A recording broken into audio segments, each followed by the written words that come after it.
Hello everyone, welcome to all my dear viewers.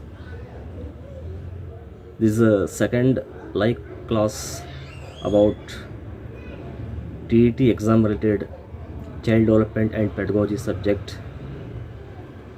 यहाँ पर हमने मॉर्निंग 11 बजे की लाइव क्लास में CDP रिलेटेड सिलेबस के बारे में डिस्कस कर चुके हैं।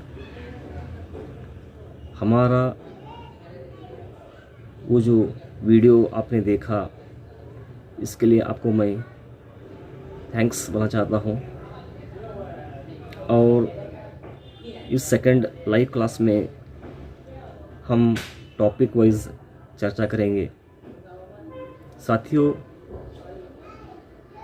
ये वीडियो देखने के बाद में आपको क्या फील होगा, कैसा लगेगा, इसके बारे में कमेंट कीजिए।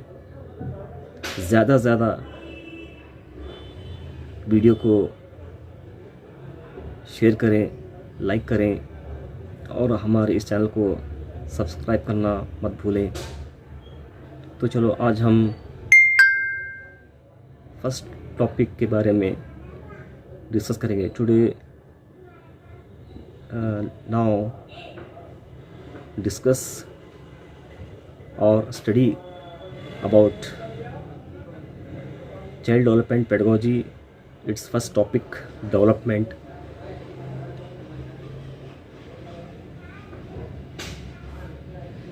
So first, meaning of development.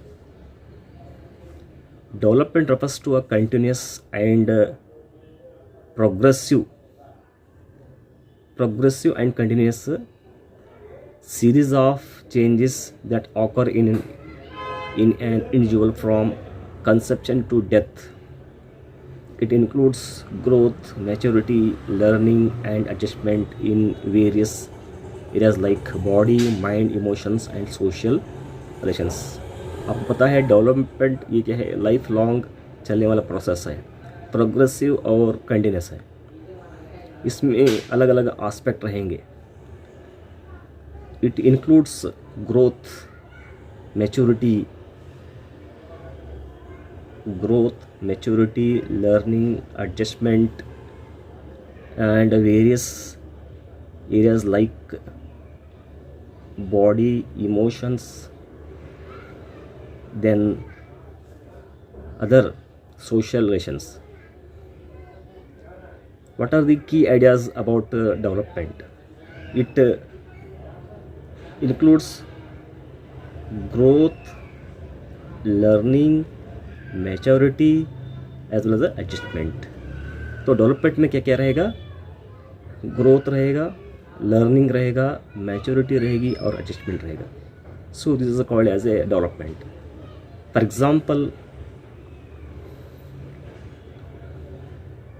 A child learns to crawl, walk, run, jump. This is a sequence shows physical development and motor coordination. तो यहाँ पर डेवलपमेंट क्या चीज़ है, इसके बारे में अगर हम देखेंगे तो एक बच्चा शायद वो क्राउल रेंगेगा, वॉक करेगा, रन करेगा, जंप करेगा। इसको हम कहते हैं सीक्वेंस, फिजिकल क्या है, एक डेवलपमेंट होता है। और यहाँ पर मोटर कोऑर्डिनेशन भी चलेगा। सो this is example about development. तो इसके रिलेटेड क्या है, अलग अलग तरीके में क्वेश्चंस भी पूछे जाते हैं। तो नेक्स्ट हमारा जो कॉन्सेप्ट है, difference between growth and development. तो इसके बारे में हर साल TET में क्वेश्चंस पूछे जाते हैं। तो इसमें ग्रोथ क्या चीज़ है और डेवलपमेंट क्या चीज़ है, इसके बारे में हम थोड़ा चर्चा करेंगे। तो यहाँ पर फर्स्ट जो है एस्पेक्ट, देन ग्रोथ क्या है, डेवलपमेंट क्या है। तो दोनों का नेचर क्या रहेगा। Growth, it means quantitative change in size, height, weight. ये क्वांटिटिव नेचर में रहेगा, जैसे कि changes in size, height and weight. उसी तरह डेवलपमेंट का अगर नेचर देखेंगे तो ये क्या है, क्वालिटेटिव रहेगा, change in behaviour, attitude and personality. Then measurement अगर देखेंगे तो दोनों का ग्रोथ में क्या है, मेजरेबल थ्रू फिजिकल यूनिट्स, जिसको हम क्या है फिजिकली मेजर कर सकते हैं, नॉट इजीली मेजर्स। तो यहाँ पर क्या है, क्वालिटेटिव जो चेंजेस बिहेवियर्स होते हैं ना, उसको हम मेजर नहीं कर सकते। देन दोनों का पीरियड क्या रहेगा, continuous till physical maturity. Physical maturity क्या है, ये कंटिन्यू रहेगा। देन डेवलपमेंट क्या है, ए लाइफ लॉन्ग प्रोसेस है, from birth to till death. Then scope क्या है दोनों का, फिजिकल चेंजेस ओनली, फिजिकल जैसे कि हाइट, वेट, जो भी आपका रहेगा वो फिजिकल रहता है। देन ओवरऑल चेंजेस, इसमें क्या है डेवलपमेंट में जो स्कोप क्या रहेगा, फिजिकल रहेगा, मेंटल रहेगा, सोशल, इमोशनल। तो साथियों डेवलपमेंट एक ऐसी चीज़ है, इसमें फिजिकल भी, मेंटली, सोशल और इमोशनल एस्पेक्ट्स हम देख सकते हैं। ये इसका एक स्कोप बड़ा होता है, यानी ग्रोथ से डेवलपमेंट का स्कोप ज़्यादा है। द नेक्स्ट क्या है, दोनों को कंपेयर करते जब एग्जाम्पल क्या आते हैं। अब ग्रोथ में क्या है, increase in height and weight, example increase in height and weight, जैसे कि एक बच्चे का कितना हाइट है या वेट है उसको हम देखते हैं ना, वो क्या है एग्जाम्पल है। देन डेवलपमेंट में क्या आएगा, improvement in emotional control, then reasoning ability, यहाँ पर वो इमोशनल कितना कंट्रोल सकता है, जैसे कि हम इमोशनली फिट है या नहीं है, वो कितना क्या है अपसेट है, उसका मूडीनेस क्या है। देन उसका रीजनिंग एबिलिटी, यानी उसका नॉलेज, देन उसका क्या है आईक्यू पावर, बाद में इसका जो भी सोचना, समझना, थिंक करना, ये क्या है इंटरनल जो उसके बिहेवियर्स जो होते हैं वो क्या है हम एग्जाम्पल डेवलपमेंट में देख सकते हैं। Example height increase, growth, emotional maturity, it's called development. Development में क्या है, हाइट का इंक्रीज होना, ये जो ग्रोथ है। देन इमोशनली मैच्योरिटी होना, ये डेवलपमेंट है। The next the concept is characteristics of development.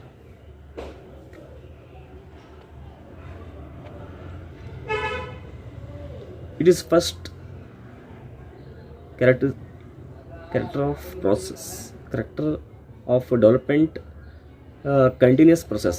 ये तो आपको पता है कि डेवलपमेंट क्या है, ये बर्थ से डेथ तक चलेगा, conception to continuous till death, ये डेवलपमेंट है। माँ के पेट से लेकर खबर तक हम कहते हैं ना, इसको हम बोलते हैं continuous process. It is first character of development. Then next sequential and orderly, it follows definite pattern. Example a child sits, crawls, stands and walks. एक सिस्टमेटिक ऑर्डर में क्या है डेवलपमेंट चलेगा। बच्चा पहले बढ़ता है, देन रेंगना सीखता है, स्टैंड करता है, वॉक करता है और लास्टली क्या है भागना सीखता है। Then rate varies among individuals, अलग अलग इंडिविजुअल्स में, अलग अलग बच्चों में अलग अलग रेट का क्या है डेवलपमेंट चलता है।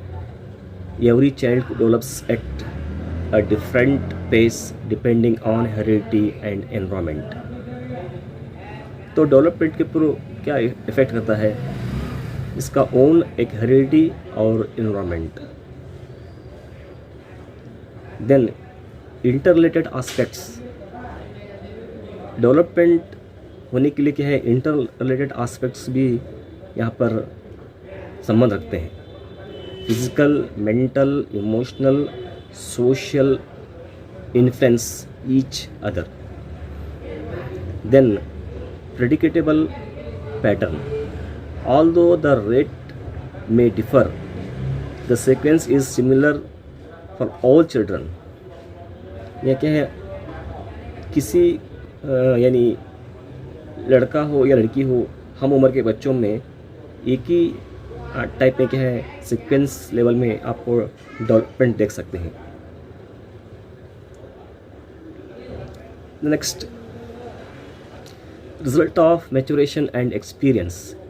Development depends on natural growth and learning from surroundings. Development के ऊपर असर होने वाली चीज़ें क्या है, मैच्योरेशन के साथ साथ एक्सपीरियंस. बच्चा पैदा होने के बाद में बड़ा होकर जो बाहर घूमेगा, फिरेगा, खेलेगा, कुछ नई चीज़ें देखेगा, इसको हम कहते हैं एक्सपीरियंस. वो पैदा होती ही क्या है, अपना रंग रूप कलर हर चीज़ लेकर आता है, उसका IQ हर चीज़ें, उसको हम बोलते हैं हेरिडिटी एस्पेक्ट्स. और मैच्योरिटी क्या है, फिज़िकल लेवल होती है. उसके साथ साथ में क्या है, बाहर का एनवायरनमेंट एक्सपीरियंस भी उसके ऊपर इफ़ेक्ट होगा. Influenced by heredity and environment. यही क्या है, यहाँ पर हम देख सकते हैं कि हेरिडिटी के साथ साथ एनवायरनमेंट भी बच्चों के ऊपर असर होता है. ये दोनों के चीज़ों के मुताबिक क्या है, बच्चों में हम डेवलप देख सकते हैं. Genetic and environmental factors. Then what are the stages of development. इसमें जनरली देखते हैं कि infancy stage, early childhood, later childhood, then adolescence. तो इन्फेंसी का जो अप्रॉक्सीमेट एज रहेगा 0 to 2 years, then early childhood का 2 to 6 years, देन लेटर का 6 to 12 years, adolescence 12 to 18 years. ये एज है. देन इसके अलग अलग खसूसियात, इसके फीचर्स या कैरेक्टर्स क्या रहेंगे. इन्फेंसी में हम क्या क्या डेवलपमेंट देख सकते हैं. यहाँ पर रैपिड फिजिकल ग्रोथ रहेगा, sensory and motor skill, beginning of language. In points को आप थोड़ा ध्यान से देखें, पढ़ें, समझें, क्योंकि इसके ऊपर क्या है अलग अलग टाइप के क्वेश्चंस पूछा जाता है.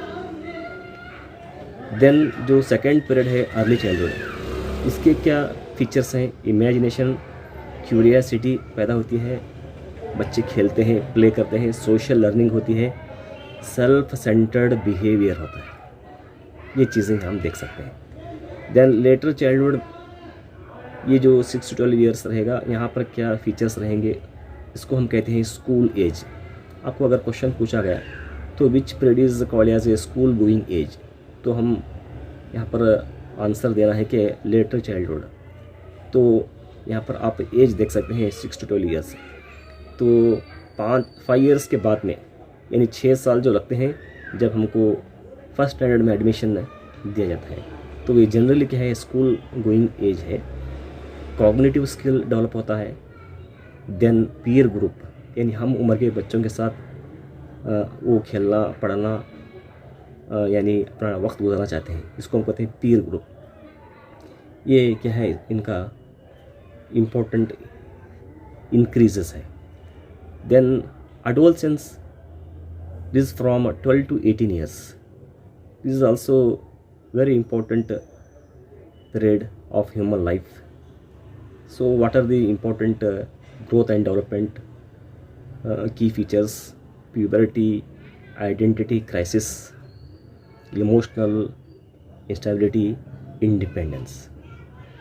तो एग्जाम्पल क्या है, यहाँ पर देख सकते हैं कि adolescence especially developing a sense of who I am, मैं कौन हूँ, reflects emotional and social development.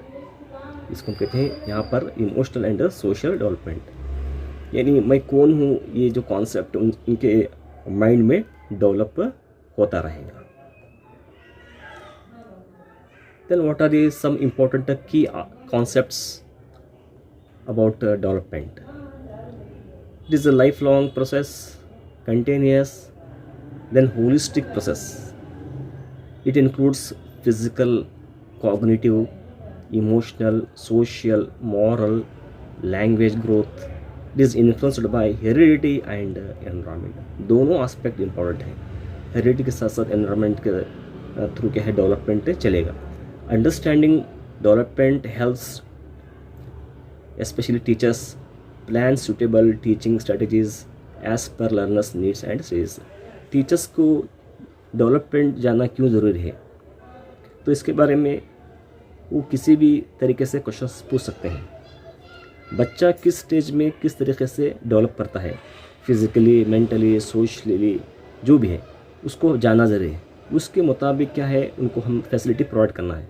जैसे कि LKG UKG बच्चों को हम फैसिलिटी देते हैं वो अलग होता है, और first standard, second standard, pre primary, primary, high school में जो अलग अलग टाइप का उनको फैसिलिटीज़ प्रोवाइड करते हैं. ये टीचर इसको जानना बहुत ज़रूरी है. किस उम्र में किस तरीके का चेंजेस होता है, डेवलप होता है, इसको हम देखना है.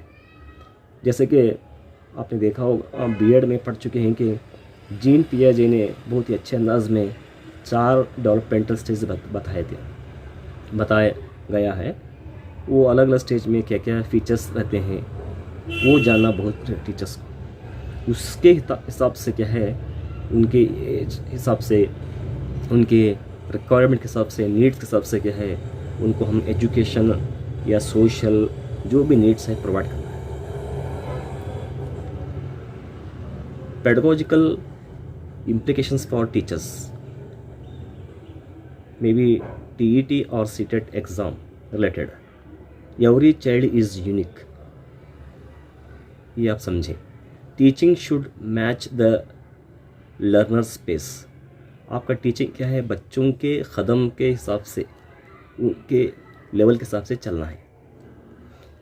Then use activity based learning to support all areas of development. इसको हम बोलते हैं all round development of the students. जैसे कि हम स्कूल में बच्चों को हर नमूने की एक्टिविटीज़ कराते हैं, कल्चरल, मॉरल, सोशल, देन तुम्हारा जो सब्जेक्ट होता है ना, करिकुलर एंड को करिकुलर, ये सब कराएंगे तो उनका पूरा हर एक एरियाज़ डेवलप होंगे. इसको हम कहते हैं all round development of the students. किसी स्कूल में अगर हर तरीके के एक्टिविटीज़ कराते हैं तो समझो कि वहाँ बच्चा ऑलराउंड डेवलप होता है. जैसे कि हम स्पोर्ट्स कराते हैं, मास्टर ड्रिल कराते हैं, कल्चरल एक्टिविटी कराते हैं, देन क्विज़ प्रोग्राम कराते हैं, एसे रीडिंग कराते हैं और सब्जेक्ट पढ़ाते हैं. इसका मतलब ये है कि बच्चों में हर तरीके की एक ग्रोथ या डेवलपमेंट देख सकते हैं. Then create a positive and inclusive environment. एक अच्छा माहौल पैदा करना टीचर्स के लिए बहुत ज़रूरी है. इसको हम बोलते हैं इंक्लूसिव एनवायरनमेंट. लड़का या लड़की हो, काला या गोरा हो, या किसी भी तरीके के इंडिविजुअल डिफरेंसेस हम देखते हैं ना, उनको एक समझकर एक ही क्लास में पढ़ाना, यूनिफॉर्मिटी लाना, इसको हम बोलते हैं इंक्लूसिव एनवायरनमेंट. इससे क्या है, किसी भी तरीके का बच्चा हो वो उसको हम क्या है यहाँ पर डेवलप करा सकते हैं. The next, provide emotional support and moral guidance. ये तो बहुत ज़रूरी है कि इमोशनल सपोर्ट, जैसे हमारे इमोशंस अगर सही में फिट रहेंगे तो बच्चों में भी हम सही फिट कर सकते हैं. इमोशनली क्या है, बच्चों को हम समझना है, उनके क्या ख्यालात है, उनके क्या ज़रूरियात है, उनके हर चीज़ों को हम जानना बहुत ज़रूरी है. Their needs, their requirements, their interest, their aptitudes, their attitudes, their behaviours, their feelings, जिसको हम समझना. इमोशनली क्या है, हमको सपोर्ट करना चाहिए. It is very important. इससे क्या होता है, कोई बच्चा क्या है स्ट्रॉन्ग रहता है, कोई बच्चा वीक रहता है, कोई बच्चा एवरेज रहता है. इसको हम समझेंगे तो उनको हम डेवलप कर सकते हैं. अगर हम ही इमोशनली फिट नहीं है तो बच्चों को इमोशनली फिट कराना ये बहुत डिफ़िकल्ट रहेगा, नहीं हो सकता है. तो इमोशनल सपोर्ट हमारा बहुत इम्पोर्टेंट है. बच्चा क्यों खामोश बैठा है, क्यों अपसेट है, क्यों मूडीनेस है, ये सब हम इसको जानना ज़रूरी है। और कौन से बच्चों को क्या गाइडेंस चाहिए, मॉरल गाइडेंस, इसके बारे में भी उनको हम करना बहुत ज़रूरी है। तो इससे क्या है, डेवलप हो सकता है। Then next, observe developmental stages to design age appropriate learning task. यहाँ क्या है, यहाँ पर डेवलपमेंटल स्टेजेस को हम ऑब्ज़र्व करना, जैसे कि infancy stage, early childhood, later childhood, adolescence, इसको हम एक तरीके से पूरी तरीके से इसको हम ऑब्ज़र्व करना, उसके हिसाब से एक लर्निंग का डिज़ाइन तैयार करना पड़ता है। इसको हम यहाँ बोलते हैं कि curricular and cocurricular activities, उसके हिसाब से उनको क्या है टीचिंग फैसिलिटीज़ प्रोवाइड करना। We should provide teaching facilities as per their age related, then they can develop easily as per their age or their interest or their requirements. So साथियों, आज की इस हमारी सेकेंड लाइव क्लास CDP के development topic related थी। इसी तरह हम आगे और भी क्लासेस इंशाल्लाह लेंगे। Next we will continue the remaining classes regarding CDP topics. So यहाँ पर क्या है, ज़्यादा से ज़्यादा आप हमारे वीडियोस को देखते रहें, सपोर्ट करते रहें, वॉच करें, लाइक करें, शेयर करें, और जो भी हमारे चैनल को सब्सक्राइब नहीं किया सब्सक्राइब करें। TET आपके लिए एक बहुत ही एक चैलेंजिंग टास्क रहेगा। बिना TET के आप CET नहीं अप्लाई कर सकते। इंशाल्लाह कर्नाटका गवर्नमेंट की तरफ से मोर देन 15,000 या 16,000 टीचर्स कॉल होने वाले हैं। अगर TET एलिजिबल हो गया तो समझो कि आप CET में अप्लाई कर सकते हैं। तो यहाँ पर अपना सेल्फ कॉन्फिडेंस डेवलप करें और सेल्फ मोटिवेट कर लें, और इम्पोर्टेंट टॉपिक्स क्या होते हैं इसके ऊपर अच्छी तरह से फोकस करें, अच्छा इसको ध्यान देकर स्टडी करें, और अपना वक्त को बर्बाद मत करें। Don't waste your time, regularly you have to study, pay attention on important topics. It is best opportunity, best time for you, because Karnataka government will call the primary teachers post soon after this TET exam.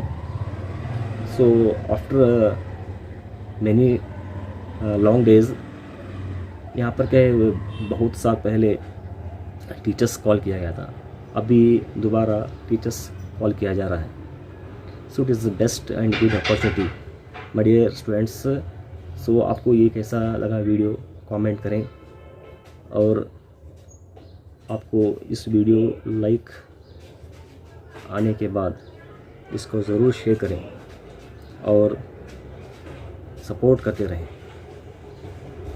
Thanks for watching this video.